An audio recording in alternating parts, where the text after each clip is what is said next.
All right, ladies and gentlemen, this is going to be kind of a quick tip video, I guess. Here in the last couple of weeks, I've had a bunch of people asking me, what should my hives be looking like? Here it is, the 14th of September. My personal opinion on a good, strong colony at this time of year, as you can see, I've already went through this one and thought about doing the video, but just show you a couple of frames. This frame, I don't know how well it's picking it up, but there is larvae, eggs all the way out here. As you can see where the brood is hatched out. She's went back as they've hatched and relayed the center, and then she's came back and relayed the outer rim of that center, and then she's relayed all the way out to where it's hatched.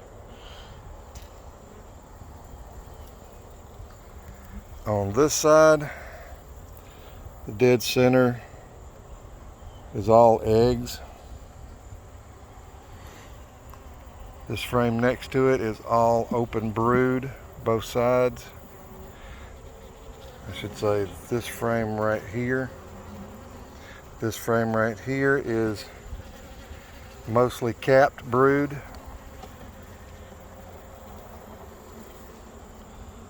This frame here is mostly capped brood where she's went back and relayed. You can see all the way out to the pollen band.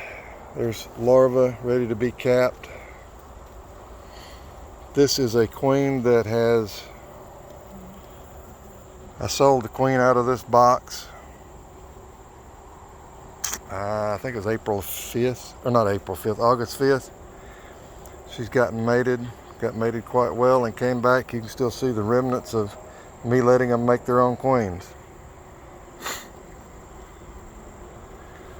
So just to give a general thing of what I do, it's nothing written in stone. You do your bees, I do my bees.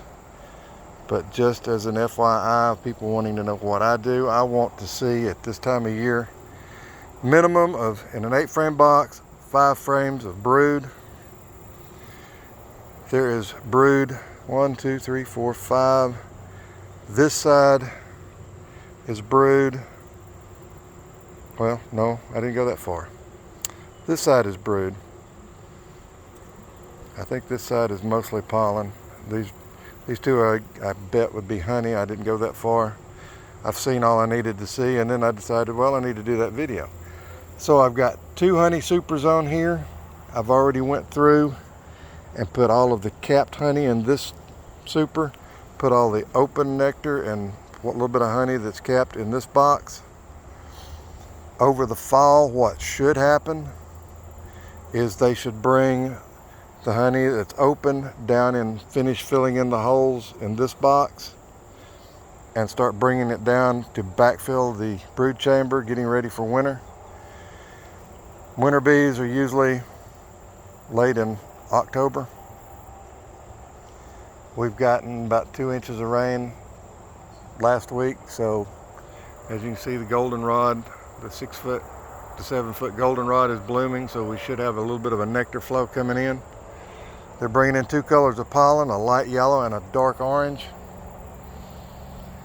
It's 6 o'clock in the afternoon. There's no robbing. No robbing during the middle of the day. So that's where we're staying. I like to go into winter, or go into when she's laying, winter bees with 5 to 6 frames of brood. That way when it clears out, you'll have 5 or 6 frames of hatched brood as nurse bees for winter bees. 1 frame of capped brood. There's 2 schools of thought. It's 2 frames to 3 frames of bees on brood. So that means, just a quick example, this hatches out, you'll have enough bees to cover brood on 3 frames or 2 frames, 2.5 frames, whichever school of thinking you are. That's it. Thanks for watching Woolly Bees. Like, share, and subscribe. Have a great one.